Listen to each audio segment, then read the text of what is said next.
Welcome to the Comic Binge. I am your host, Paul Herman, and today we are talking about the Fantastic Four. Not just any Fantastic Four comic or any run. This is Mark Millar and Bryan Hitch's Fantastic Four run, which, in my opinion, is probably one of the most underappreciated, maybe overlooked and forgotten Fantastic Four runs. I think that's the key word here, is forgotten, because we talked about the Tom DeFalco and Paul Ryan's run, which we was long standing, but people forget Mark Millar wrote the actual continuity 616 universe Fantastic Four, and I feel that people need to be reminded, and we'll talk about why, and maybe if they still need to be reminded. We'll find out. But without further ado, I am joined by the phenomenal Curtis from the Epic Marvel podcast and the Epic Marvel Facebook group, which is fantastic, by the way. I love that group. I always check in on it. So, Curtis, thank you for coming and joining me once again, my friend. I really appreciate it. Of course, I am always happy to be here on Comic Binge. P-Thug, is that what people call you on this show here? P-Thug? Well, no one's really asked me that, so I'll reveal the nickname here. I was in a band for many years, and my bass player, as a joke, I did some like peace sign on someone taking a picture, and he put that as an old school like 90s or late 90s, early 2000s like rap group kind of thing. And it was like me in in a mansion, and he called me P-Thug, and he had all these ridiculous song titles that like were made up, and it's just a joke. And for whatever reason on Twitter, I decided to years ago, I decided to use that as a moniker, and I was just use it. So it's P-Thug. It's just kind of a joke. So P-Thug, that's me. Okay. So anyway, So last month, if you don't know, Curtis was on last month. We talked about the Tom DeFalco, Paul Ryan run, which was a fantastic episode. I loved that. Was a blast. We could have gone on for, I felt like, another hour easy. We probably could have. Yeah, I mean, me and you, I know we have a lot in common. We have, especially as far as comics go, and it definitely felt like it was we could have kept going, but I felt we did a great job of kind of explaining why the run is so good, and I think just in general what makes that Fantastic Four run work for us and why people need to check it out. And when we were talking, I wanted to really revisit this run for a long time, and that's Mark Millar and Bryan Hitch's run on Fantastic Four here. And it was interesting because Mark Millar is a very, in my opinion, especially now, Curtis, a very polarizing figure in mainstream comic books, I would say. You either love him or hate him, it feels like, which I don't think is always fair, because I hate to be the contrarian as always, but I'm just naturally a contrarian, I think, by nature. But just to keep up with my brand, I guess, I'm in the middle on him. I love a lot of his stuff. I don't love a lot of his stuff. And it's just one of those things where, I don't know. Where do you stand on Mark Millar? I'm curious. Well, love him and hate him. I absolutely loved him in the days of like the Ultimates, and when he was kind of first on the scene. I think sometimes he gets a little bit loudmouthed in his opinions online and such, and that's where I try just not to pay attention to things like that. As far as his comics go, like almost everything that I've read of his, I've absolutely loved. I couldn't get on board with Jupiter's Legacy. Okay.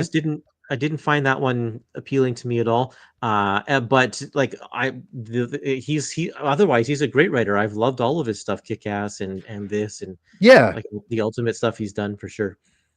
It's funny because I've read Jupiter's Legacy, and I love the first volume a lot. I haven't read past that, but I really enjoyed. I mean, and maybe Quietly is why I love that, because the art it's so basic, basic in its layouts. Quietly. Yeah, Quietly is chef's kiss, right? His layouts were so good and so simple, but yet so effective. I love how very, if I remember correctly, it was all just grid. Like there's no like really what's the word? Like you said, bleed. Is very straightforward. It's straight ahead, just like panels, and I love Very old that. school. Yeah, exactly. So it Yeah, felt like it remember was when they did when Marvel did those flashback issues? It a. was they were then they labeled them as -1, Oh yeah. and the minus then that was the same thing. It was like the mandate there was like let's go back to doing very standard tiers and columns in our panel layouts and forget all of this like circle panels or panels going diagonal across or whatever Mhm. just for those flashback issues, and I thought that was pretty cool. Yeah, and so yeah, so but back to Miller though. I think it's been a long time since I've read the Ultimates. I mean, I might have to do a special episode on that eventually for here. I've been meaning to do that for a long In time, but Epic Collection now. yeah, I have them all. I have them all in trades already, so I don't want to double dip that much. There's only certain comics I'll double dip on, like Kingdom Come. I have the absolute of that. I have like a million. I think I have a million things of Kingdom Come. I love the book. But I've read. I bought Kick Ass as it came out. I love that first volume. It lost me after volume 2. I was like, okay, I'm good with this. I'll be honest. I'm a dog guy, and that part with the dog, I got I Yeah, that was too much for me. I was like, I'm out. right. I'm out. I Yeah, can it see was that. again, but again, I'm not saying you shouldn't like be allowed to do that. It's just that for me, I just was like, it just was like, I just don't want to keep reading this. But I do love that first volume a lot. And so it's funny. I bought like a bunch of his. I have the original Secret Service issues. I've never read them. I just never got around to it. I did like Nemesis. That was pretty ridiculous. I reread that recently. I did like that. Um, I've read a bunch of stuff, and I still think Civil War in theory was a good idea. Execution, and this is what I think with his. I think it's his biggest problem is that I think he's got a little bit of George Lucas in him, it's not the dialogue is the issue necessarily, because I don't think that's the issue. I think it's his execution. He's a great idea guy. Like the Civil War idea is a great idea. The execution and the flow of it wasn't really all there. Okay, I can see that, and I think that there are some of those issues in this run of Fantastic Four as Mhm. well. Yeah, no, I definitely think there's definitely some truth there. Now, that being said, does that mean like everything that he does is mediocre? No, it's just you can acknowledge some of I think the weak points of his writing. The plots, and it feels like in Slott is kind of like that too. Dan Slott, we talk about a lot of that on the Slott Symposium on our Spider-Man show. We're going through the Dan Slott series. I'm not sure if you knew that, but we're going through all the Spider-Man Dan Slott issues, it kind of in arcs, and we're just in Brand New Day. And I've always been a big Slott proponent. I'm a big supporter of Dan Slott. And the people I'm talking with either has never read his stuff or has not been a huge fan of Spider-Man. And the one thing I will say, as someone who really likes Dan Slott a lot, is he's totally plot driven.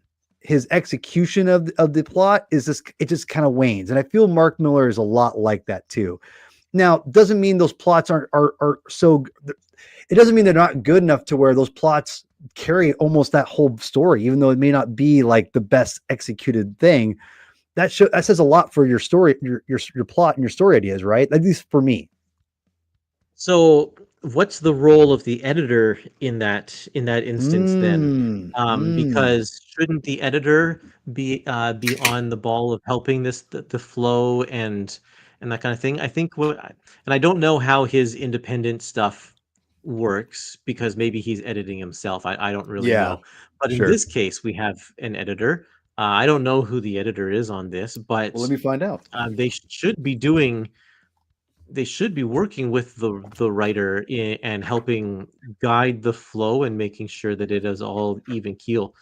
Um, Mm-hmm. unless that's not the job that they've been given. If it maybe it's Brevoort. mandated that oh no, Mark can do his own thing. Just let him do it, and whatever comes out, we'll put on paper. I really have no idea how it works Yeah. in this instance. Yeah, and I think that that's a good point. And Stephen Wacker was Dan Slott's editor back in the day, and for the most part, and I feel like Wacker was kind of not the most consistent one. But he was. That's a whole different podcast. But in this case, Brevoort, I like Brevoort to be clear. I like Brevoort. I do think we need to get some new blood in Marvel Comics, but that's just me. But So you know, he's the editor of this one, of this he was series, the of editor. Yeah, this he run? was the main editor. Yeah, the Brevoort. So, which Brevoort, again, I love Brevoort. Right? I'm not trying to, I just think it's time to get Marvel Comics. He's a new thing, but in this case, in this series, I you know I have a lot of questions on the editor because actually, we'll leave with this. Let's start off with the story with Mark Miller stuff. So, for those who don't know, Mark Miller has done very at this point is probably one of comic books rock stars, you could say. He did Ultimates. He was riding high off that. The Authority. We're talking about Kick Yeah, Ass. I think Authority was is still, great. yeah, he was on the Authority. After Ellis went on there. And had a pretty good, because remember, because didn't Morrison follow Miller? And I don't think Morrison even met to Miller's status as far as like popularity. I mean, it was pretty much Ellis, and then Miller kept it going, and then Morrison came on afterwards, and it just kind of fizzled out from what I remember. I've never read the whole thing, so I need to get back on that. But so anyway, Mark Miller gets tapped to do the series, and one of the things that I instantly remember, because I remember I was heavy into comics at this time, Curtis, because I got back into comics about 2004, right around the New Avengers coming out, and the other Spider-Man series came out. So I started picking up Fantastic Four on a regular basis again because I'm a big FF guy. And I remember I was buying this because this was right after Civil War, and you had Black Panther, Storm, Johnny Storm, and the Thing in the Fantastic Four, right? So it was a big deal when Marvel announced that Mark Miller and Bryan Hitch from the Ultimates is coming on to the series. And I was pretty excited. And one of the main things I remembered so distinctly, Curtis, was he wanted Johnny Storm to kind of be back to that kind of like celebrity status. And he referenced Paris Hilton. I remember he wanted to bring that aspect. And I remember being kind of like, at the time, and even now, Curtis, at the time I was like, that's a weird thing to say, but I know where he's going. I know what he's trying to do here. He's modernizing Johnny to what would happen now, right? And so I remember being like, that's very I felt that was very interesting at the time, and I remember being very intrigued what Mark Miller can do. And I'll before I throw it to you and kind of get your idea, because I don't remember if you read it back then or is this your first time, but at the time I read this, I liked it a lot. I loved it. I remember at the time I was on a regular rotation, and I thought it was funny because a lot of people weren't loving it and weren't like praising it like I thought they should. I'm like, oh, this is pretty dang good. I thought this is awesome. And so anyway, I read it, and then just to kind of give everyone full context, Jonathan Hickman takes over after the series, and I was picking up Fantastic Four still. I lost steam immediately when Hickman came on. It actually took my comic book store guy to be like, "Hey, you reading Fantastic Four?" I'm like, "Nah, I'm not really feeling it." I almost dropped it, to be honest. And he's like, "Dude, like, why are you? No, you get back on it." And I was like, "Okay." And I definitely was like, "Okay, this is interesting," but I wasn't into it as much as Mark Miller stuff. To be quite fair, it took me a while to get into Hickman, which that's a whole different podcast too, right? But anyway, I remember loving this series back in the day, and I always felt that people didn't give this a lot of respect and a lot of attention, and people just forgot about it, to be honest. Like I'm like, do people remember like Mark Miller did this? So I'm curious, where's your, I mean, you told us a little bit last time on the show a little bit, but kind of refreshing my memory. Where were you at? Did you read this at the time? And where was your opinion of Mark Miller with this, or in general at the time? Okay, so I was a big Mark Miller fan at the time because I absolutely loved Ultimates. Okay. I was like the whole Ultimate universe I loved, and so his work on Ultimate X-Men as well as Ultimates, Oh, that's right. I Okay. loved it both. And I had stopped buying pretty much all comics except for the Ultimate stuff by this point. I was getting worn out on superhero stuff, and I'd been collecting Fantastic Four since the 90s and like the early Mhm. 90s, the Tom DeFalco stuff. And I had filled in my back issue runs to go back to like Fantastic Four 180 to up until I kind of dropped off around the toward the end of Mark Waid's run. Oh wow. And Okay. so after Mark Waid is a short run from um, J. Michael Straczynski, and Yeah, I that's remember the that. Yeah. Civil War era. And then after that is an even shorter run by Dwayne McDuffie, and then we get this run right here. And so I think that a lot of people, even though Mark Millar was like kind of superstar status, I think people really weren't paying a whole lot of attention to Fantastic Four. Yeah, Miller was also doing Fantastic Four, and that was great. I really liked his reimagining. In fact, I think that's why he came over to do this title here, was because he did some stuff on Fantastic Four and then wanted a chance to do the real reality. It's either that or it's the other way around. I can't I think remember. I want to, yeah, I want to say, I think I want to say he did this first. I could be wrong though. I should, I I should look can't that remember up. the timing, but I know that one influenced the other for sure. Like he got the gig on one of them because of the other. And so I think there's a couple of things to remember here is that right at this point, Marvel Comics was all about both the Ultimate stuff, and they Mm-hmm. were about their big Avengers push with New Avengers. This is the post Civil War era, so we're right in the House of M, and we're Mm-hmm. in the Yep. like the Dark Reign, all of that kind of stuff. Like that's where Marvel was focusing a lot of their marketing and stuff. And also, we have to remember that the internet wasn't playing as big of a role as it is now with these kind of things. So um, you had some chat forums and stuff like that where people were talking about these comics, but it wasn't like everybody on YouTube, like we are getting on there and giving their reviews and having discussions about all that stuff.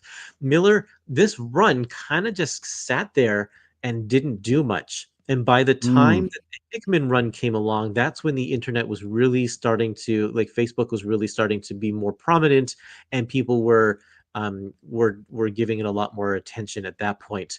And Marvel definitely picked up on the fact that Hickman was doing some great things and really pushed him, pushed the book, which they didn't do that really for um, for the Fantastic Four for quite a while.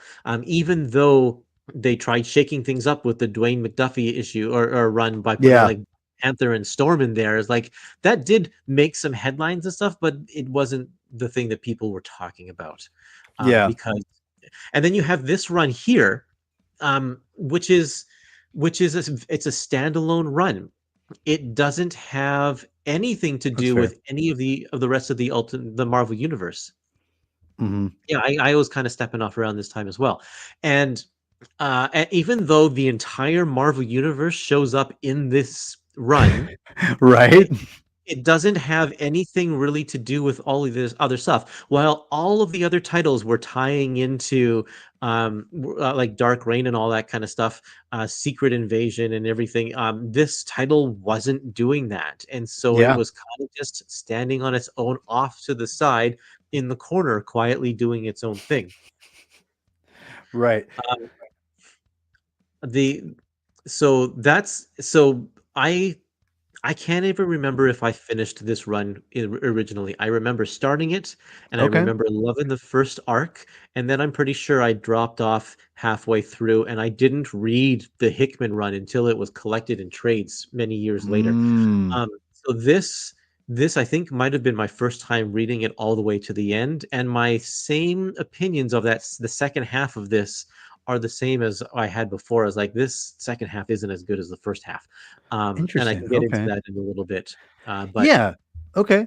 Yeah. So I I think it's funny because I think the first arc's a little slow for me, and which again, like there's this for people who are maybe new. I try to avoid spoilers. There's one major spoiler that we have to get to. We have to that I'm going to talk about, but I'm going to disagree. This is where we disagree. I think the second half is actually pretty good. I love the second half a lot, actually. And at least for me, like I remember rereading it. I mean, is it? I do feel like there's probably some speeding up maybe at the end, which I think that's pretty obvious. But like this has also been it's just a solid 17 issues, right? I mean, it's not like it's a only a half a year. It's like it's over a year old, or a year long, with if include the annual as well. And yeah, like I don't know. I just I enjoyed the whole thing though, to be quite honest. I still like think the first arc's it's a little unique, to be honest. And I do think that he does kind of stretch out a little bit, no pun intended, to give Mr. Fantastic a little more of a backstory. And I actually really appreciated that. As someone I'm not like the biggest Reed Richards guy, but I always will love Reed because he's like the father, right? He's the father figure of like comic books. He's always like Captain America to me, right, Curtis? Like where it's like I always liked Captain America a lot, but I didn't love him because he's kind of like a dad. It wasn't like I couldn't relate to Captain America or Reed Richards. Well, now I can, obviously, because I'm a father. But like, as far as when I was a kid, I just go, oh, they're like the adults of the group, right? So, but like with this, when I was reading it, I was like, in my late 20s at this point. Yeah, I really appreciated getting a little more of a backstory of like Reed, and I think that was really cool of Mark to do, which we get right off the bat with an ex-girlfriend, then we have later on the cousin reveal, which I thought was really interesting. Yeah, I don't know. We'll talk about the Masters of Doom here in a little bit, but yeah, I will. For me, I thought this was like all the way through pretty. Like rereading it, I enjoyed it. Like I was a little scared that I'd be like, oh no, I'm a little nervous about this. I was surprised at how much I actually was like, this is exactly what I remember it being. A lot of fun. It's not the most in-depth thing.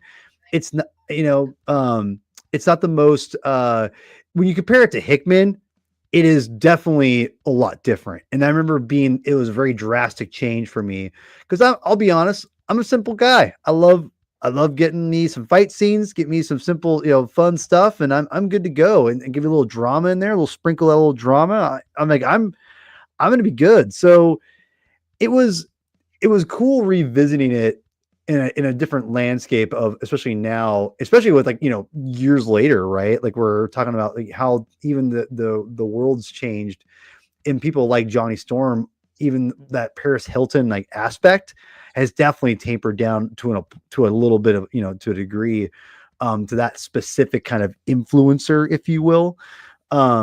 So yeah, I don't know. Like I would push back a little bit on my end that I think the second half is actually is good, if not my favorite part of the story. But we can get into a little bit of what of why. But do you want to get into the big spoiler? Because I've been meaning this is what I've been wanting to ask you for a while. So we'll just get into it real quick, okay? Okay.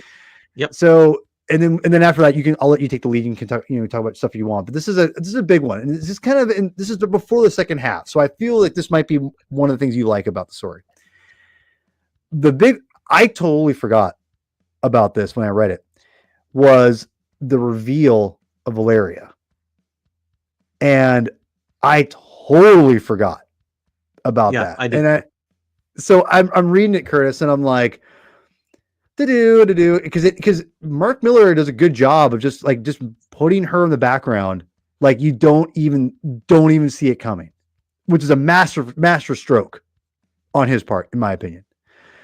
And when you get the reveal that Valeria is who she is and who we know her today as, I was like, wait, and I immediately went back to when I read it and being like, what? Like it was so cool, especially. Again, spoiler people. I don't like spoiling things, but I have to reveal it. The reveal of that being a future Sue, and when she turns her, goes, "You can stop pretending now." And she's like, "How did you know?" I was like, yeah, right. "Oh!" I was like, "What the heck, dude?" That was amazing. So I want to talk about that real quick, and then I have some more questions to follow up with that, and then we'll move on. But give me your take on this whole Valeria thing. I think that is definitely the one long-lasting thing, like contribution to FF history that Mark Millar has provided for us through this run here. Yeah. Yeah, I mean, it's interesting because Valeria came out of nowhere, like literally nowhere, through the Chris Claremont run several years before this, and then reverted back or not reverted back, but then Sue had Valeria the child. Um, and yeah, the big reveal that she is super intelligent, like maybe even more so than Mr. R- Fantastic, and it's Yeah. inherited rather than earned, like Reed's um, is definitely something unusual.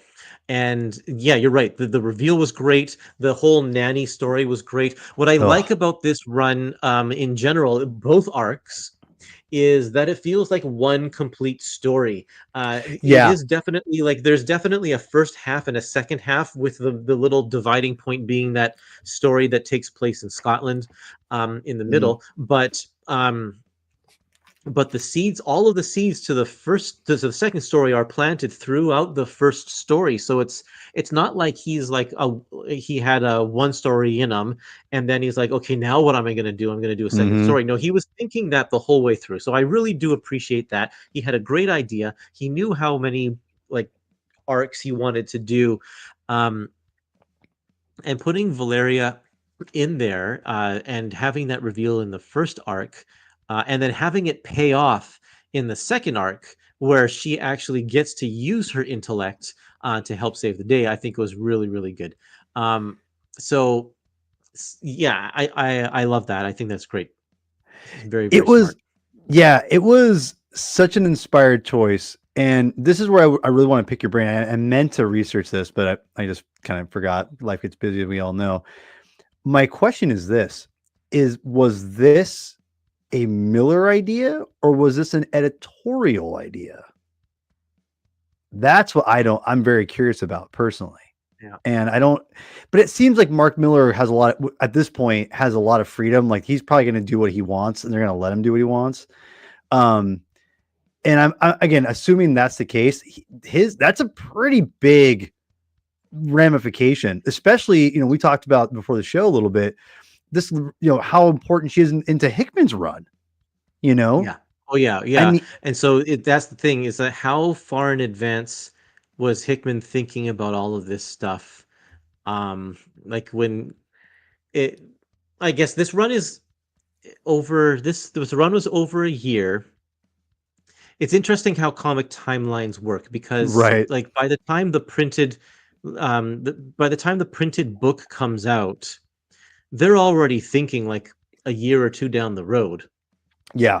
So while you think in the story meetings, with the editor and such, Miller is saying, this is what I'm doing. I have Valeria. She's going to be super smart, super intelligent. And then while he's crafting these issues, they're already looking down the road to what's going to come up next, who the next run is. And so Yeah. um, Hickman's looking at all of Miller's plans of what he's doing here. And he's like, okay, I can work with that. I can do that. And oh, what is he going to do with Doctor Doom? Okay, okay, I can work with that. And all of this kind of stuff. So yeah, uh, it's hard to say how things influence each Right, other. right, and I think, and again, this feels like a very, to be honest, if I'm being real here, this feels like a Miller thing. Like Miller loves twist, he loves big reveals, and he's really good at it. To be quite fair, I mean, he's great, and this is a great example. The whole Susan's future alternate Sue Storm, uh, being the one that to reveal Valeria was just like I totally forgot. So like reading it, I just kind of assumed like he's wasting, or not wasting time, but he's just kind of whatever, just you put her in the background. And when she reveals, I was like, oh dude, I forgot. It's so good. I was even telling the Forgot that guys, too, but like good. I thought, I was like, I can't remember. Is this person like some sort of evil person in disguise infiltrating the Baxter building? I couldn't remember. I know, yeah, right. And then I'm like, oh yeah. And so yeah, I was telling the guys about this from after our show last week. I was telling in preparation for this, and I was like, "Oh, dude," I was telling them like, "You guys should read it," because I just told them like I told them about the Valeria thing. I'm like, and I told them like that. They go, "Oh, that's kind of rad." I'm like, "Dude, it's well done. It's well done." So it's a big. There's the other big thing we'll get into in a little bit, but I want to pick your brain more about just what you think about the first arc and what you like about it. But yeah, to put a little pin on or a little button on the Valeria stuff, this is a big deal. I mean, this is You know, we're talking like a very big thing that Mark Millar's will have a big legacy on, you know, which I think is cool. But here's the thing, people don't realize it's him, you know, and this arc it really reveals everything about that. So which is really cool. So let's go talk about your what your kind of your favorite parts of the arc and or just the story the run, excuse me, in general, and what your thoughts were that first arc you really like, and just kind of we'll talk about that a little bit. Okay, so I think first of all, I like that this whole run stays grounded in New York. Mm-hmm. Not a single time do they go flying out into outer space, which I think Mm, is unusual for a Fantastic Four run to do that. sure.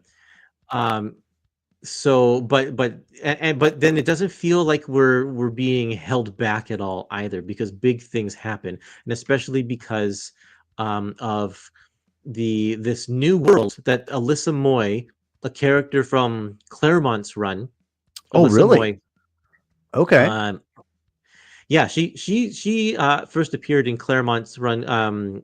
She pops up. He created her to just be like, this is Reed's old flame, and they make reference to those issues in these early story Okay. in this first story arc here. But she comes back to into the picture and develops this new world that she's like this counter Earth, I guess. Which Fantastic Right. Four has a long history with counter Earths, and so this is just another one of those. And Right. um, it's interesting. Have you been watching the show, this new show on Disney Plus called Paradise? No, to be honest, I don't watch much shows these days anymore. Unfortunately, Okay. my life's too. Um, But yeah, go ahead. Explain though. the show is fantastic. It Okay. is like one of the best things I've watched all year. It's really great, and it Hmm. has this type of science fiction element to it where there's like a counter Earth kind of thing. It's not counter Earth, but in Right. this Yeah. in this comic, in this comic, Alyssa Moy finds out that the people who are building this planet are building it for the super rich, the Yeah. elite, because the planet, they figured out the planet's going to die in about 20 years, and so they're making plans to um, make this they're a society built of the rich people, the wealthy people, in order to keep the human race going. And there's a lot of parallels to what happens in Paradise as well. It's a really, really good show. And so I like that aspect of it. I think that's a great idea. And they got Reed Richards to come and help finalize and figure out the last little few things about this planet before they make it livable. And then they get caught by this guy right here, this super soldier. It's a giant robot who's supposed to be a protector of this new world. Just starts going on a rampage, and this is perfect because Bryan Hitch is such an Yeah. over the top, big dynamic artist that you have to get these large things.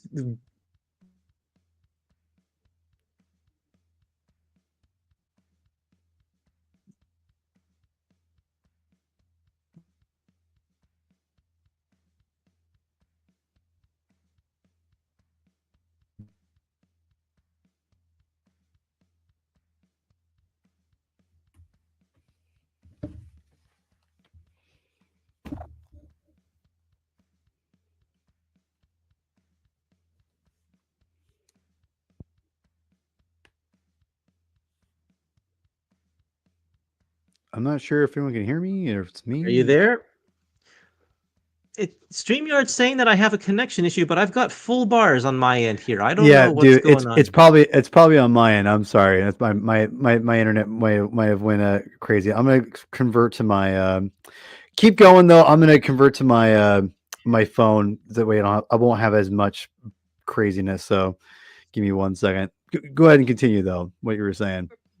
Well, where did I leave off? Where did I leave off We're before we're talking things about went? the how Hitch is like is very over the top fun, like, you know, that kind of thing. Yeah. So yeah, so you have to have both this giant monster, and then yeah, you got a picture of it right here, the Anti-Galactus, the thing that Reed has built in secret. It's for when Galactus comes to call that they can counter him. It's like, why are they wasting it on this super soldier thing? I don't know. Um, Needus Galactus does come back to Earth. Reed doesn't pull this out. Yeah, Um, dude. yeah, am I frozen again? Did I freeze up? No, you're good. I think we're good now. I just I changed over to my phone internet, which will be a lot better. So apologies to everybody. Yeah. The for whatever reason, like the clouds here just screw up my internet like crazy. Dude, I really loved this thing because going back to what we talked about last week, because I didn't know about the different like how we interpret Galactus differently based upon who we are, you know? So the fact that like they built this Galactus around the one they know about is just funny. I think about because I'm like, because this seems like I love this. I'm not dogging this at all, but I'm just saying like it's funny in context of like what the reality of Galactus is like it doesn't really make sense to just emulate what you saw. You know what I mean? Like I don't know, at least for me, I thought it was funny to think about. But I think this is a great idea. This is a fun thing to read. Yeah, I think it's, and then the interesting part here is that because of this battle with this super soldier, the super soldier robot, the entire Marvel universe shows up, like all of them. You see everybody: Spider-Man, Wolverine, Sentry, like Captain America, Iron Man, like everybody is here in this battle. But this is No one not talks about it. no one talks about it in any of the other books. It's not a major crossover. It's not Yeah. like they just show up and barely any of them speak. And this is Right. where I think we were talking about Mark Millar has great ideas, but sometimes maybe the execution isn't great. It's like, I think this is one of them. If this was such a big, important battle and all of the Marvel universe showed up, but only the Fantastic Four talk throughout the battles, I mean, yes, Yeah. some of the other characters do have other Spider-Man does lines or whatever, obviously. but it's like Yeah. they don't have a little. They don't converse with the Avengers saying what's our plan of action or anything like that. It's weird.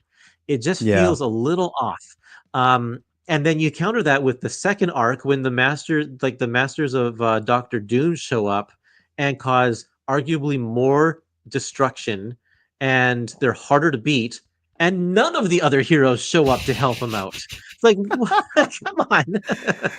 That's a good. Those are all.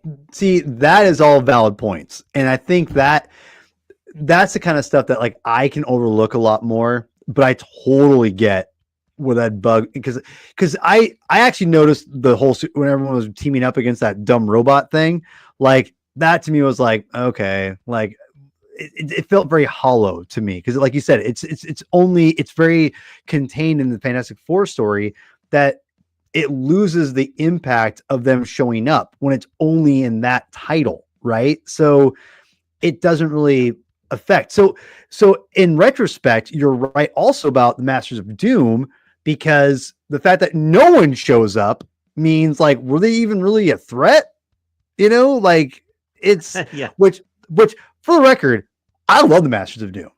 We'll get into that in a second. But I totally get that criticism, and I think that's a fair, valid criticism. That I in retrospect, I'm like, God damn it, Curtis, don't tell me that. I don't want to think less of it because you're right. You're absolutely right. Yeah. So But you know what?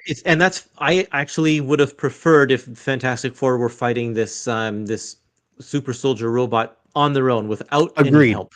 Agreed. I think that they were useless there. The other heroes were pointless. It was just to make, all of the splash pages a little bit more splashy or whatever. But and that's the thing that I didn't like about this first one. But the rest of the story arc, I really enjoyed the stuff about the new Defenders coming from the future, Yeah. and all of that kind of stuff. Like once it got into that storyline and it passed this initial kind of discover, I don't know, it felt like just manufactured drama for the sake of drama. Yeah. But once we got into the new Defender stuff, and like we find out that Johnny's his fling, his current fling is a superhero from the future, or super villain. They think that she's a super villain from the future, and there's Right. like the Hulk from the future is there, and then we travel, like we get some glimpses of what Earth is like in the future. It's like, this is really interesting stuff. I love alternate realities and all that, and so like to be able to show like what the Fantastic Four is going to be like in the future is great. And so I loved that. And then the whole conclusion to the story, how they figured out how to solve the problem by Mm-hmm. tying it back to the beginning with the this alternate counter Earth that they've made to save the future. Oh, and yeah, with this Yeah. Galactus, like that was great. It was all really, really just.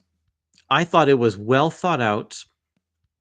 I thought it was just great ideas, and I loved it.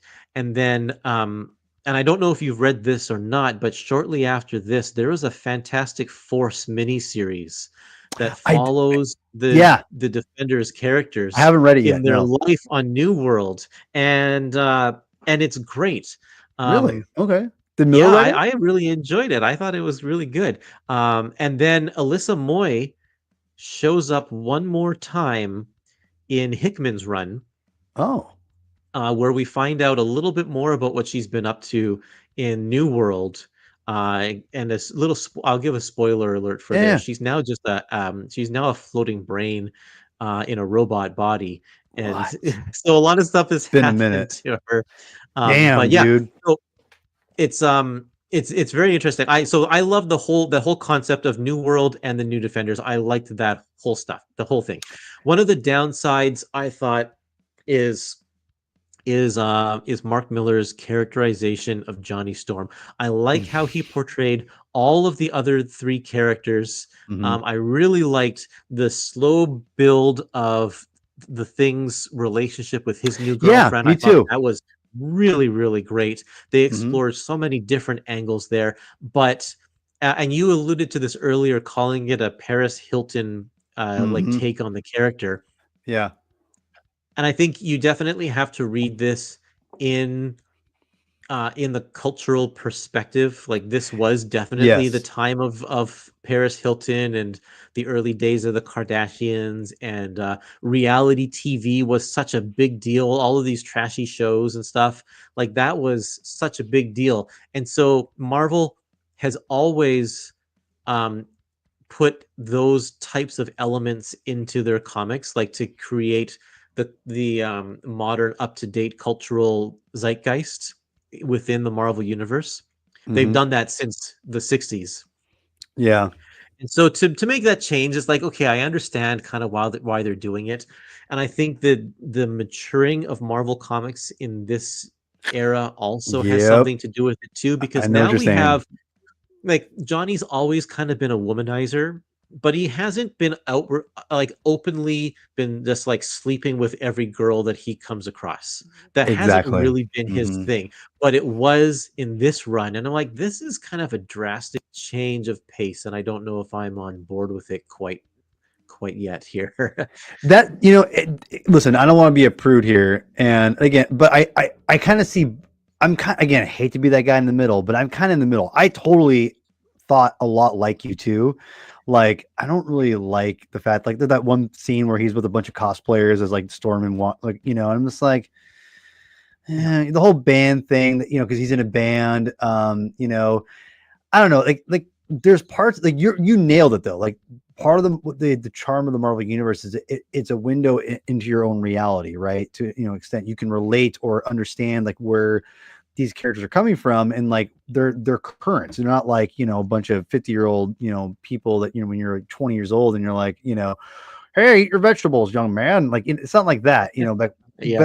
but at the same time, it felt like it was definitely he was pushing that character a little more of the extreme than what I grew up knowing him as. And and I don't, to be quite fair to you as well, like, and I agree with you that I don't know if he's been like that since, has he? Like, now granted, I haven't read a lot of new Fantastic Four stuff as recently. Like I skipped out after the Robinson left, and they took him off the table for a long time because of Perlmutter. I have not got. I tried reading Dan Slott's run. I stopped reading as soon as the Hulk beat the Thing, or Thing beat the Hulk, and I was like, I'm out. And so I haven't, like, a different podcast, but I don't remember the characterization of Johnny Storm from that very well, or if he was bad. But it definitely felt like Miller had an agenda to like, I need to take Donnie Storm and push him to the edge a little bit, and it felt like that was Yeah, maybe a little bit of a mistake. Now, granted, like you were talking about, one of the things that I thought actually worked and actually got a little lamer that when it was revealed, I thought the idea of him like having a fling with a supervillain was kind of an interesting idea. Like the whole oh, like, for well, you sure. can't, like when he says like they have that moment where she's like, well, I have to go rob a bank. He's like, do you have to tell me that? Like, as we're, Yeah, well, like and this is the whole Batman Catwoman or Spider-Man Black Cat cat, situation. right? Like Yeah, yeah. this has been done many times, and I have no problem with that. I think it's great to Agree. explore Hmm. that kind of he's caught between his morals and his desires, and that's fantastic. I think there's nothing wrong with that. Yeah, it was the cosplayers that just rubbed me the wrong way or something like I'm that with too. you.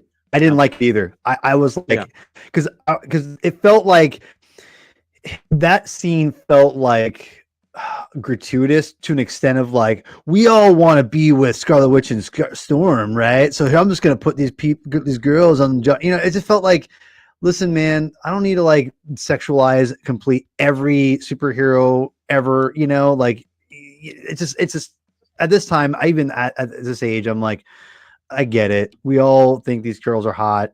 I get it. Whatever. It just felt tired. It just felt like just move on, but I do think to me, I was a little disappointed that she was like ended up being a hero from the future, because I like the idea of her being a vigilante or not or bad guy, and then him having I missed that resolution of that idea.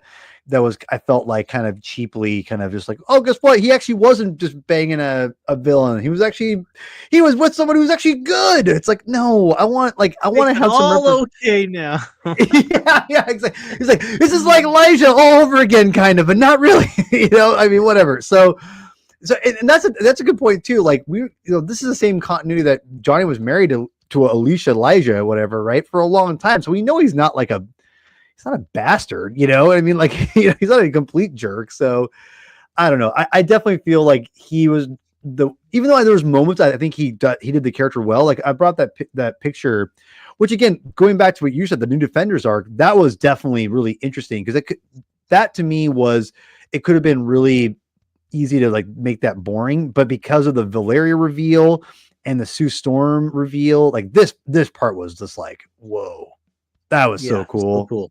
That was Yep. great. And so all that being the Defenders, and then this part, like when they get like, I thought this is a good transition into the last part, right? So if you're ready, I'm gonna go ahead and say it. This whole thing with Johnny Storm and Doom, like with the Defenders, like they take, which by the way, I love, they take this dead Galactus, right? And they go, we need to power Galactus to power our world, you know, and they take Doom and Johnny Storm and they start like basically draining their power, torturing them. And Johnny's just like, ah! Which again, like, I don't blame him. He's getting tortured, right? But I love this line here. If you read here, they said Doom refuses to scream. And I was like, you know what? I'm very curious where you land on this here, Curtis. But I'm just gonna say, I think he writes Doom pretty damn well, like, in my opinion. Oh yeah. Yeah, no, his characterization of Doctor Doom is spot on. It's he stays true to his character the entire time. Even with this reveal that he's got these masters that have Mm-hmm. trained him Yep. and taught him everything he knows, these masters, these alien beings or whatever. Um yeah, these creepy looking dudes, this is right up Hickman's character design alley here. He, You hit, you mean? I love this design. I mean, Bryan Hitch, yeah, his Yeah. Bryan Hitch's character designs.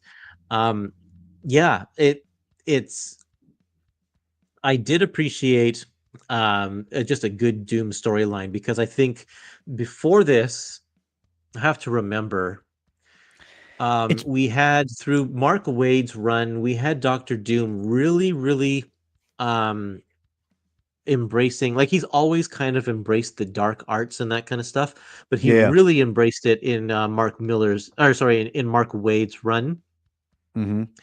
And I think this is kind of bringing Doom back a little bit, and Doom shows up in Straczynski's run as well. I think Just for a minute, when yeah. Thor comes back, but not a whole lot.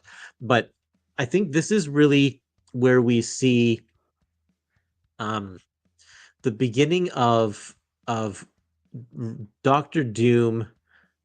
Um, what am I trying to say here? Not being the same sort of villain, like turning him more into Evil genius. He's the evil genius, but there's that other side of the sorcery aspect that's always kind of been there, but it's been kind of underplayed for a long time. yeah, but it's the way also that he's relating to Reed Richards in this arc as well. I feel like he's Mm. more of a like a Magneto here, Yeah. saying, Okay. Yeah. I'm doing this for my country. Everything I do is for the sake of my people and that kind of stuff. Which is kind of, I mean, he's been like that before, but there's something a little bit different here, and especially like having Hickman's run come right after this, where they work a lot together, and like Valeria becomes Doctor Doom's good buddy Mm-hmm. through the Hickman run and such, and I think a lot of that characterization, I think, starts here in just their conversations. It's interesting. So I was, Doctor Doom is he's my favorite supervillain of all time. Like he's straight up like I love Doctor Doom. Like just love him. He's my favorite. I could read Doctor Doom stories all day. I bought this a House of Ideas trade from like the 80s or something like that, where it's just a bunch of random Doom stories together. Like, And I read them like this last year, and it's just like I'm reading Curtis. I'm like, God, this is so freaking good. Like, it's just you got Kirby stuff, you got Byrne. Like, it's just he's such a fascinating character because he's such a bad guy, but I don't want to say he's layered, but he is and he isn't, right? Like, he's very like obvious what he is, but it's like these things that he keeps going down these deeper things of darkness through these kind of tragedies, but like it's not like a relatable character like Loki was in Thor, the Thor movies, right? Where it's like, well, right. he's not loved, like no, Doom lost his mom to like a demon, and then like inherits, basically, gets all like chip on his shoulder, loses like is so vain, he gets a bark, and he's like, I'm gonna screw up my whole face now. It's like it's just crazy what he does. It's like you see like, oh yeah, he's like these extremes of things, but there's just this darkness and like an evil genius, and plus the look is like timeless, right? I mean, come on, it's amazing. So I'm a big Doom guy, and whenever I read a Doom story, I just want them to get the characterization right, and because as long as if he's over the top, I'm cool with that, because Doom can be over the top to me. It's just reality, right? I thought, like you said, I thought Millar did a great job of really nailing this character, and I liked it. You brought up a great point, and I didn't even think about it just till now, but there definitely feels like the Hickman we talked about again. Millar did a lot of heavy lifting, it felt like, for Hickman to go into this. And maybe that was by design. Because one of the things I want to remember, and I don't know, I'm assuming you know this, but maybe you don't. For those who don't know, that Hickman wasn't like a long-term Fantastic Four guy. He was brought on and recruited by Brevoort. Brevoort was the one that brought him on and said, I want you to write Fantastic Four. He's like, well, why? He's like, I'm not, he's like, well, no, I feel you'd be perfect for this. And Hickman just went into it. So it was very much I'm going to figure out what works for me as a story. So it makes sense that he uses a lot of this stuff because it's all new. But I also feel like he saw the potential, like what you're saying. Like, I think you see that whole idea of Xavier Magneto dynamic, which was kind of there, but not really. Now is like, oh, it's there. Like, it's really front and center. And the rivalry is like, they're two sides of the same coin in certain ways, but not, I don't know. I think you nailed it there. The whole Magneto Xavier thing is he's borderline an anti-hero, borderline. We're talking like, he's like in like a blip of the stratosphere, but he's so far out that it's never going to be there unless you're a superior Iron Man, which again, different podcast. We'll save that for later. But I do feel you're absolutely right on this one. So kudos to you for nailing that, by the way. I think that's great. Okay, we gotta get into this. The Masters of Doom. What is Curtis's verdict on this? I need a verdict. Okay, so I think my main problem is that it was just too long of a story with not a whole lot happening. I Attaboy, I Andreas. appreciate That's my boy from the I comic love shop, by the the way. concept. I love the comic shop. I love the concept of Doctor Doom having these masters who are incredibly intelligent, incredibly um, uh, strong beings. I think is great, and I love that there's this secret history of Doctor Doom that nobody knew about. Um, my problem is that once we got into the fight, they just kept on fighting and not really gaining any ground. And I think that this was mainly because this was a vessel so that we could show a whole bunch of alternate realities and get them and like play mind games. And this is something we've seen before. At the Right. very end of Steve Englehart's run of Fantastic Four, the Oh very last yeah. story arc, um, Steve was having major editorial problems, and he quit the book. He did the last several issues under a pseudonym because he did not want his name attached to it, and so he had a bunch of different ideas of story arcs he wanted to do, and then um, and then so each issue for the last 4 issues or so, each issue, the issue started in just a completely different story, and then we find out that it was a dream or whatever because things start to go horribly wrong, and that's exactly, and then the next issue would start. I want to come back to this issue, this picture right here. Just This one we don't have to or hold on it. We don't have to hold on it right now. I just want to mention it a little bit later. yeah, sure, sure, Um, sure. so Steve Englehart did that, and then Mark Millar here is doing the same thing. And some of the execution of that was great. There's one issue where, yeah, I think Andreas says it here, when they showed him a fake future, it all happens in like seconds. I thought that was a great concept. Like Doctor Doom had lived decades.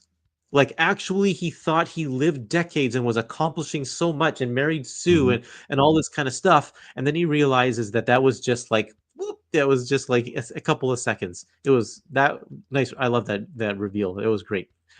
So lots of concept, good, great concepts. I just think that the whole thing was drawn out too long, and then the fact that we had all of the superheroes come to fight the robot, but no one come to help them this time when they really needed it, especially when all of the Fantastic Four from the multiverse were coming and attacking them. It's like they could have used some help there. That was cool though. That was cool. It was I love it that. was cool. Yes, I do agree. Yep. See, I mean, see, see, that's why I respect you, Curtis. You can give a massive criticism that I can like, oh, you're right, but then we both agree that's pretty rad too. I mean, like, so I feel like I think here's what I think what maybe would have helped. I think you a little bit is like at least the Avengers acknowledging like what the hell was that? Like almost like at least for me, like I think that would work a lot better if like say you had like I don't want to say the Illuminati, but let's say like it's like Reed and Cap and having them talk about the Masters of Doom, saying like, what the hell was that? Like, and then being like, yo, like Doctor, yeah, go ahead. Yeah, that definitely would have helped. What would have helped more is if all of the superheroes weren't in that first arc. I think that was the biggest. Fair enough. Just take them out, let the Fantastic Four just handle their own things, and it would have been fine. But the fact that, especially because I read all of these 17 issues like within a couple of weeks or whatever, it just made it stand out even more. If it was spaced out over the course of a year, maybe I wouldn't have noticed it as much or whatever. Yeah. So do you want to bring this up real quick? What do you want to mention about So this? I want to talk just in general about Bryan Hitch's splash pages because there are so many splash pages in this. He loves his double page spreads, and that makes these books have they go really quick because he uses huge panels, and then there's these times where one panel is 2 pages long, and so I yeah, love go that. back. Flip Oh, back sure. to that other. Yeah, these are Sure. all double page spreads. Yeah. Yeah, this picture right here. Um, I love that there is a dinosaur dressed as Captain America up in the top corner. I didn't All of the notice rest of these that. Holy characters, I crap! know, all of the rest of these characters I can kind of identify, but it's like there's that, and then there's these little mini MODOK heads in the bottom corner that are kind of floating around. Don't know what What? that's about either. All right, I'm moving But this page yeah, out right I now. just I just wanted to point out that dinosaur. Uh, That's and then amazing. there's another splash page of Doctor Doom in this library. Oh yeah, I'll get that for you here. He calls it Bam. the what does he call it? The Omega box. Yeah. So Oh, I love this splash page. it's It's great. how long do you think it takes him to draw this stuff? I know with Ultimates, he was very late. There would be months between issues sometimes, but this book stayed pretty on schedule like the Yeah. entire time. But this page, it probably took him a week. Um, Stuff like this is way harder to draw than a page with 10 panels of talking heads. You can bang those Yeah. out pretty quick, but this takes so long. And when you're reading it, you look at it for 2 seconds and then you flip the page again because you just want to get on with the story. It feels like a waste. And so I think everybody really needs to just stare at this page, and I Mm. love it because it's a huge library, and I love huge old libraries. So, yes, I agree. The best way to read this is the Omni. Now, I'm an No. Epic guy, and when the Epic comes out with this run in it, I'm going to be super stoked. But the No. Boo but I omnibuses. think no. So here's the thing. Also, is that sometimes Brian Hitch is too detailed for his own good. And Mm. sometimes a lot of the action gets lost in the details. And especially when you go back to that superhero fight with the robot with all of the Marvel universe and it's all in snow and he Yeah, puts I'll go back to snow that. all over it. Yeah, yeah, It's yeah. hard to see. So if you're looking at it, yeah, if you there's such a thing as silhouette value, right? And Hmm. it's like when the characters have a defined shape that when you shrink things down really small, you can tell what they are. It's why all company logos are getting simpler and simpler because when you shrink them down to this big to be on your phone screen, you still need to be able to tell what's going on. And the same thing applies to comics. When you shrink something down to the size of your YouTube screen on your desktop or on your phone, you still need to be able to tell what's going on. And with this much detail here, it's hard to make out. So reading this oversized on hard in an omnibus it actually would make it easier to see, easier to read because you can just Hmm. see the detail between the snowflakes a little bit better. Really quickly, Andreas. So he's the one of the people who works at the comic shop. He's awesome, and you're absolutely wrong. Omnibuses are awful. I'm sorry. I don't want to read a dictionary to try to relax. So that's just me. That's why I'm an Epic guy. That's why Curtis has me on his Facebook group, Epic, Epic Yep. group. I agree. There are very few omnis that I'd actually buy, and some of it is because of material that's not going to be collected in other ways. But if there's a Sure. paperback, a standard size paperback option, I usually go that direction. Yeah, that's just the way it goes. So a couple things about the Masters of Doom. I'm just gonna Yeah, say it.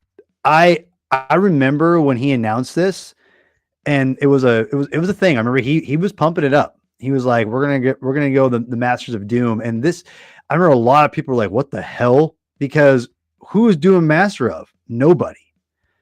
And right. He says that all the time.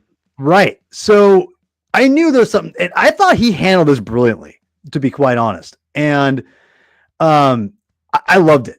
I love the idea of having Doom having a mentor. It makes sense. Everything makes sense. There's a couple things I don't. The one things I would say I don't like, because I'm going to say it right now here too. I think he looks the Master of Doom, or is it the Mark? What is his name again? I always forget. It's like the Mark. Is it the? Help me out, Curtis. What's his name? Oh Mark. yeah, what is it? It's The like mark of Marks death of or something. Marks of Death or something like that. Is it Mark? But it's Marque, something like that. I don't know. The Marquis. Yeah, the Marquis of Death. Marquise of Death. Thank you. I'm terrible at pronouncing things. So, um, so one of the things that so I just got my boy here. I got he's going to say it here. I think it's Yeah. just pronounced Marquis. I think it's French, and so it's like Marquis, the Marquis of Death. It's like a noble a noble person. It's a European. It's like a French European kind of a thing. Yeah, yeah, yeah, yeah, So yeah. this guy has high status in terms of his royalty on whatever Death Planet Right. is, the Yeah. Marquis of So Death. I will say this, that, and I need to be clear. I got a little, I did get a little confused at the end. So, because I'm a big idiot. So just everyone bear with me. Um, I actually thought it was lame. He took Doom's mask on. I didn't like that Oh, personally. I thought it was kind of stupid. yeah. So I'm like, because first of all, his face like this looks amazing. Like it's so simple and rad. I'm like, he looks creepier like this than he put Doom's stupid mask on. It's like, why are you doing that? Like, I thought Also, that was weird. he also just said that he doesn't he doesn't approve of anything Doom's doing. He's a huge disgrace. Doom is pathetic. So why do we want to take on the look of Doom unless it's just to insult Doom further? To say That's what I I'm took it putting as. on your face I'm gonna humiliate because you. I can do this better than you can do it. Yeah, that's why I knew he was doing it, but I feel that was a bad move, because I Yeah. think he looked creepier as his own man, and you kind of make him, you definitely belittle him a little bit, in my opinion, by doing that. But that's the effect he was going for, which I thought is interesting, but I think it's less effective. It makes him less effective as a character. So, but I love this. I thought this was great. I think that was a great idea. I thought the Doom stuff was pretty interesting. This is where I got confused at, so bear with me. So his henchman ends up being Doom. I'm like, I got, this is where I maybe reading it, like, kind of, I read it in weird times, and I remember being like, wait, what happened? Like, that's the one thing I was a little confused about. Like, Doom ended up being the henchman at the end. Was it a different time? Like, this is where I get confused. Help me out here, Curtis. Yeah, so I believe now I'm not exactly clear either. Okay, so it's not But just me. it's not just you. I don't remember what the conclusion to that is. Just read it. Yeah, I that know, was that. that's the thing. That's one of my criticisms of it, is that the ending is so good, but that last comic felt like he had to like rush things in, and then Doom ends up being the other guy. I'm like, wait, what? I'm like, what happened here? But like, I go with it because the ending's so good when Doom's like, what's up? I just kicked your ass, Like, I thought that was rad. Like, so I kind of just went with it, but it was a little weird and confusing how that all worked out, because you'll see here when you read it, there's like, it's just, he's got another, like, a Padawan, if you will, right? And it just you kind of go, wait, what? Like, that actually is Doom, even though they just kicked Doom's butt. What? It gets Yeah, a little no, there's confusing. not a. I'm sure there's. I should reread it. There's probably some time machine stuff going on because Doom's a time traveler, right? So he Right. Yeah, probably. yeah. That's what I assumed. Like, like, but whatever. Either way, it works. You you just roll with it. Like, okay, it's Doom. Okay, that's cool.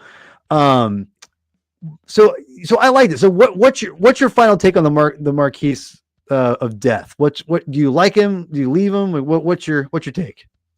Okay, so hold on a second. Do you know that that splash page with the dinosaur T-Rex?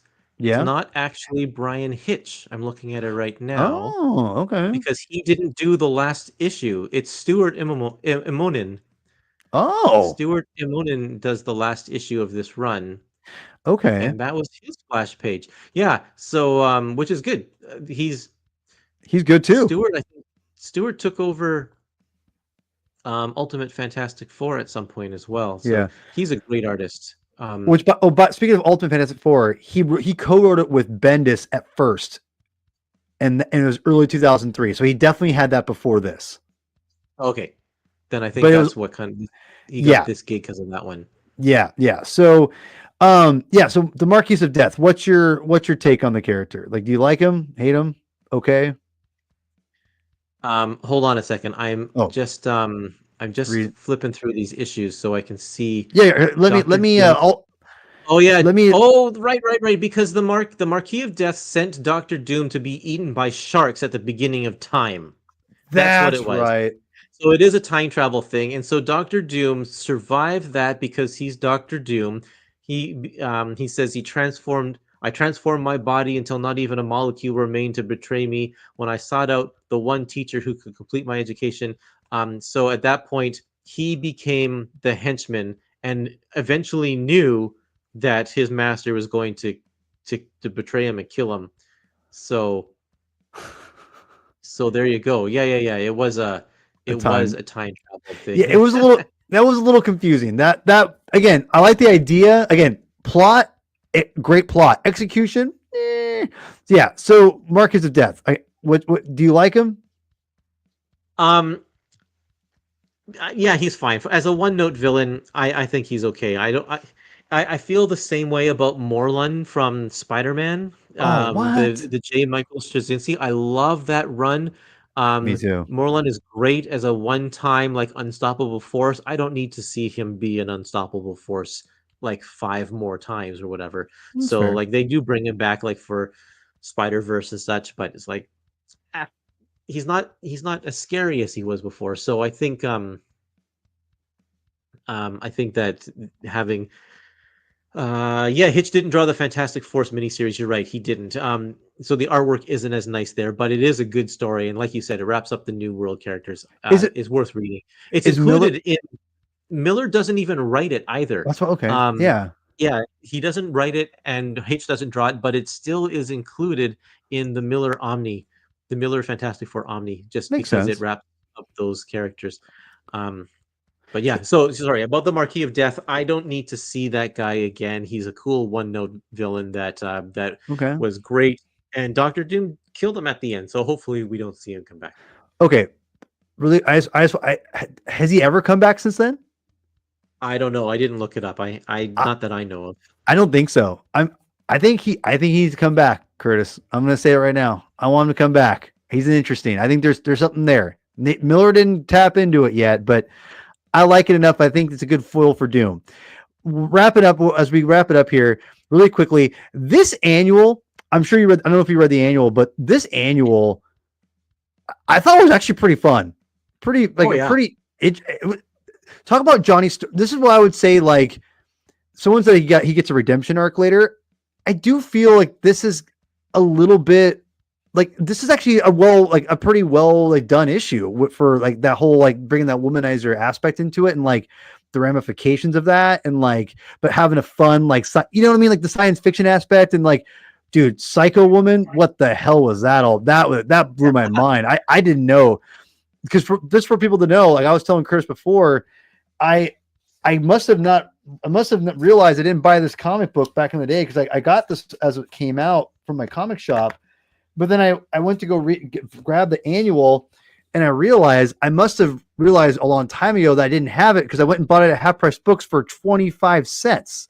So it was so weird. I'm like, I don't even know if I read this, but Psycho Woman, what the? I mean, he's gone too far, but this was actually a pretty fun So issue, I thought. oh yeah, it's great, and I love that they have to travel inside their bodies in Right. order to get these readings that they need. So they have to shrink down super small. What the thing about this one though is this one plays off of the new Johnny persona that we were talking about because this girl is impregnated. Like she shows up in the Fantastic Four building and she's pregnant with Johnny's kid, and they're like, Johnny, is this? It could be. I don't know. Maybe I was with her, but I kind of blacked out. So it's like, Yeah, exactly. yeah. Oh my god. But so yeah, so I thought this was actually a pretty good like how I read it, Curtis, was this was the last issue I read.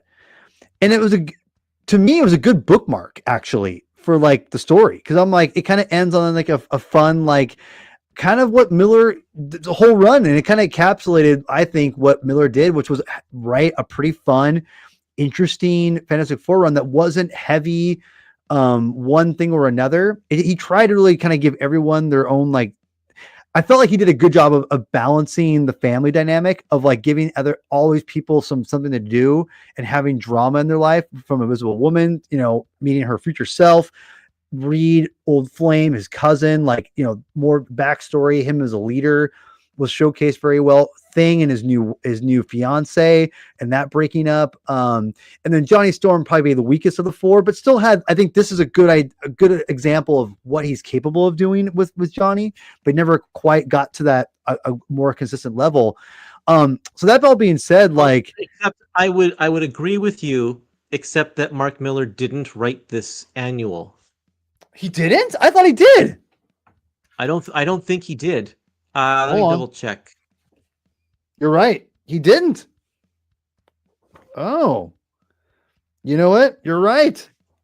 Dang it. See, Hitch didn't draw last issue. Miller right. What is going on here? You know, I mean, what is going on here? Well, Hitch drew this one, so I wonder if he took the last couple issues off in order to draw this annual. And you know what's crazy too is I don't know the timing. I don't know when this annual came out. Yeah, and you know what's too is that it's not even a plot by Mark Millar, right? It's all the one writer, Joe Ahern. So, wow, I stand corrected. So maybe that's why I didn't buy it originally. I don't know. So, anyway, Mark Millar's run. I'm gonna people. It's like you said it best. I thought, Curtis, honestly, is that this reads a lot quicker because Hitch does those double page splashes all the time, and like throughout the whole like series, like multiple times, where you get these double page panels overlapping 2 pages, which is effective from like a speed. Maybe again, I'm not an artist by any means. Rob, if you're still in here, tell me if it's faster to do it by like this way than opposed to the other way. It seems like it'd be faster. I don't know, but yeah, it reads way quicker than you anticipate, and the art's great. Stories are fun. If you remotely like the Fantastic Four, I recommend reading it. I think it's worth reading. What were you saying about which book was it that you were talking about had just straight ahead regular panels and tiers and that kind of stuff, like none of that fancy? Oh, Jupiter's Legacy. Okay, so Bryan Hitch does the same thing here. Yes, agreed. If you look at all of his panel work, there's no overlapping panels. He divides all of his panels by white borders, and if you notice, he doesn't outline any of his boxes. There's no black lines on any of these boxes. He lets them the white space kind of take up, and like stuff like this, like it's just 3 tiers with panels on each tier. He's very precise, and I think that really helps because his artwork is so intricate, and his designs and his detail is so heavy that keeping a pretty modest, reserved panel layout is important. That's about as fancy as he gets right there. Yeah, a little bit overlapping. So Rob, if you're listening, I know you missed a question. I'm asking because like this is a great example or a good example of what we're talking about. That there's two pages, but the panels go to both pages. And I was wondering, is it faster to do it like this, or is it faster to do more simplification, like page by page storytelling? I was assuming maybe that this would be faster to do like this, but again, you know me, I'm not an artist, so I have no idea what the hell I'm talking about. But I'm curious if this would be an advantage for you speed wise or no difference at all. I'm just curious because you'll know. Rob aka I don't think that there's it really depends on what is being drawn in the panels themselves. That's cool. That's your point. But in this case, like I think he really wanted that bottom panel to be widescreen and to spread it over 2 pages. Oh, we never talked about this story. This little 2-issue story that was right in between the 2 arcs. I really liked this one actually. I thought it was great. Really quick. Go ahead and talk about that real quick. I gotta just be 1 second. I'll be right back. Okay. So the Fantastic Four take a little Christmas vacation to Scotland to meet up with Reed's cousin, who they haven't met for a long time, or that we haven't met at all. And we find out that this sleepy little town is under the control of an ancient monster. And this is a plot that's like ages old. It's like the Lovecraftian kind of thing, where the whole town is in perfect health. Everybody's happy, no one dies, and no one gets sick, and everybody has jobs, and everybody has a purpose, and everything like that, because this ancient being is controlling everything. And but the only thing they ask is the creature wants one child. They have to sacrifice one child every 25 years, and so it was going to be Reed's cousin's son, but he gets Reed over here and he says, well, let's just give him Valeria instead. And so, and it's wild. A great story, just 2 parts, standalone, right in the middle. And I feel like it's everything that I want from Fantastic Four. It has great characterization from all the characters, tons of great action, all of the team functioning together on all fronts, like as a unit, which I think is something that was a little bit lost in some of the other Miller story arcs. Is them working together as a team, but they really do it here and pull out all of the stops, and yeah, it's great. Just for a little thing that's, I don't know. Yeah, no difference overall. Bigger figures are definitely at times average, but complex backgrounds would take just as long. Yeah, like I was saying about the Yeah. that library. Like, yes, it's one panel, but it's so detailed that it would take way longer. He could have probably done 3 standard pages in that amount of time. Yeah, Andres makes a good point. I wasn't a huge fan. I liked the Christmas story enough. It was definitely a change of pace, which I appreciated. But I think that's what I would probably appreciate the most is that you got to see the dynamic of Franklin and Valeria a little bit more in that. Yeah. And again, going back to what my praise earlier. And by the way, Rob, thank you for commenting on that. I appreciate it. I will say that I do think that the Christmas Christmas issues were interesting, giving them that balance a little bit and giving them a little bit more of a forefront, and a little more of their own attention, which was really important. And I think that was really cool that he did that. And again, going back to what I was saying, the balance that he's able to really do with this is pretty impressive, because the tendency and I think a lot of Fantastic Four is to focus on 2 main characters and have the other 2 kind of be like, whatever. Yeah. And I mean, even look at like we love DeFalco and Paul Ryan's run. I mean, Reed, gets out pretty quickly, for the most part. For pretty much it's just Johnny and Elijah. Johnny's the main focus of the story for a while, and then Sue, and then Reed kind of goes away for a long time, and then Scott Lang just kind of hangs out. Again, not bad. It's different, and that's actually something that a lot of the Fantastic Four writers will do. It's like, well, we've seen we've seen the team function like this forever. Let's shake things up a bit. So, like, right. Sue and Reed go on a honeymoon, or the parental leave or something like that, and Thing brings, like, Englehart brought in Crystal. Marvel. And and Miss Marvel in order to and then it's like Mark Waid's run, he killed off the Thing, and Straczynski's run, was it Straczynski's run that they killed off Johnny Storm, or was that Hickman? No, that's Hickman. That's Hickman. Yeah, that's Hickman. Yeah, Hickman killed off Johnny Storm, and then the Dwayne McDuffie thing had I had Storm and Black Panther. So it's like, kudos to Mark Millar for just having the 4 Fantastic Four members just stay the Fantastic Four the whole time. Mm-hmm. Yeah, exactly. So yeah, so let's wrap it up. And I apologize if you said it already. I had to go to the bathroom really bad. Did you recommend this to you're a comic guy through and through? So tell me, if someone goes, would you say that this is worthwhile for a Fantastic Four person to read? You say, no. I think so. Yeah, I think it would. It's just, especially if it's in one epic collection and it's just one, or it's one omnibus. It's not a huge commitment or anything like that. So like Hickman's run, it's just fun. There's nothing wrong with it at all. I think it stands on its own as a great little run. Yeah, I agree with you on that. I think it seems daunting a little bit when you say like 17 issues, but really it again, my life is busy, so it's harder. We're all busy, but I actually was really impressed. I'd kind of put it down for a minute, and then I'd pick it back up, and I flew by it. So I recommend it. To me, this doesn't get enough praise.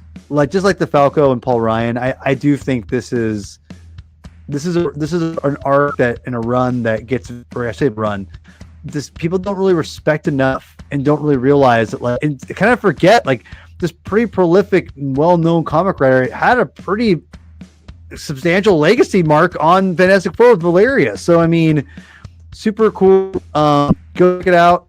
I managed to talk Curtis into coming back next month, excuse me. And he's gonna pick something out for us to read. So I'm very curious what he's gonna pick.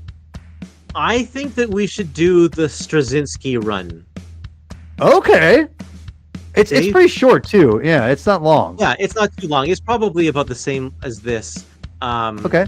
A dozen issues or 15 issues or something like that. It's not too long, but yeah, I think that there's another run that just people don't really talk about a whole lot. So yeah, let's dig into that one and see what happens. All right, because it's funny, we're going backwards because this is like, it's like we're like literally, or I guess the McDuffie arc it takes between this and that. So no, we're in it. Straczynski's next month.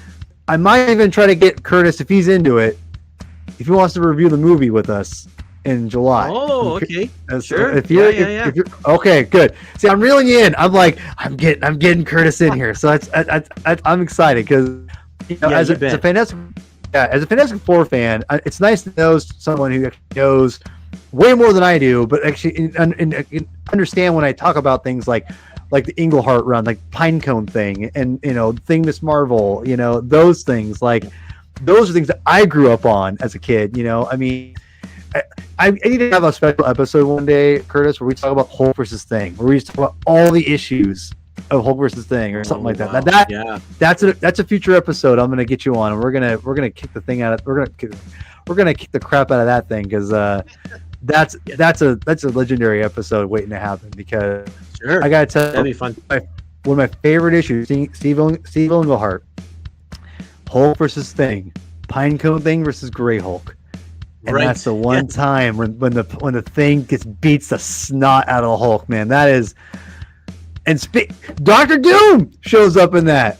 So I mean, it's, and then the next issue is She-Hulk versus Thing. Yeah. Oh. It gets better. This is what I'm talking about, Curtis. This is what you know exactly what I'm talking about. Oh, I grew up on that stuff. Oh, I love it. Okay, Straczynski FF next month. We got then I got Massey Curtis in for the review. I'm looking forward to Fantastic Four. I can't wait. Lots of fun stuff. Curtis, what do you got down the pipeline for your shows? Man, I've been so busy. I've been neglecting my shows a lot, so I haven't. I never have any regular things going on. I have some sporadic, YouTube live streams or whatever, but it's fine. It's not. It's I enjoy being on other people's shows. I think that's kind of what I've built myself up to now. It's like really? I don't need to run my own. I'm not doing this for the views or for the money or anything. I just like talking about comics. So I don't have to even have a YouTube channel of my own. But you can find me on TikTok. I do little short videos on TikTok that are comic related. And, right on. Yep, that's where most of my content is these days, I think. If I'm not on other people's shows. And honestly, too, even if you're not a big Epic person, your group on Facebook is a great way for Marvel zombies like myself to come on there and geek out every once in a while. Because if people are talking about, like I'll never forget when I went on there and then everyone was geeking out about the Danny Ketch Epic reprint or Epic announcements, and I was like, oh hell yeah. I was like, all of us were just so excited for the Danny Ketch stuff to be reprinted or coming out for the first time, whatever. I think it's reprinted, I could be wrong, but I mean, I'm all about Danny Ketch Ghost Rider. So if you're Marvel Zombie, I always, what's the name of I forgot the name of the actual group. I just say Epic Marvel group, but yeah, the name is the Epic Collection Discussion Appreciation Speculation group. I can't remember. It had a long time. Yeah, I know, right? But if you just go Epic Marvel Podcast Group or Epic Marvel Epic Collection Group, It's got a lot of people. You'll see Curtis find as you're like the head honcho, I think, on it, right? And the head administrator. So you see Curtis' name, you reached it, go check it out. That is a plethora of knowledge of, besides Curtis, but a bunch of other people selling books, talking about, what, it's a lot of fun. I really do look for it's one of my favorite groups I've been on part for the last 4 years now or so, and I really appreciate it. So definitely check that out. Curtis, I'm excited to read Straczynski. It's been a long time since I've read it, so I'm ready to dive back in. There's a lot of tie-in issues with that one, the Civil War and stuff, so that'll be interesting. We'll see how it reads. We'll see how it reads without reading the main series. Yeah. Well, anyway, Curtis, thanks again for reading all these freaking issues, man. That's a lot. So thanks for doing that. Chris isn't here, so I'll end it for us. Read more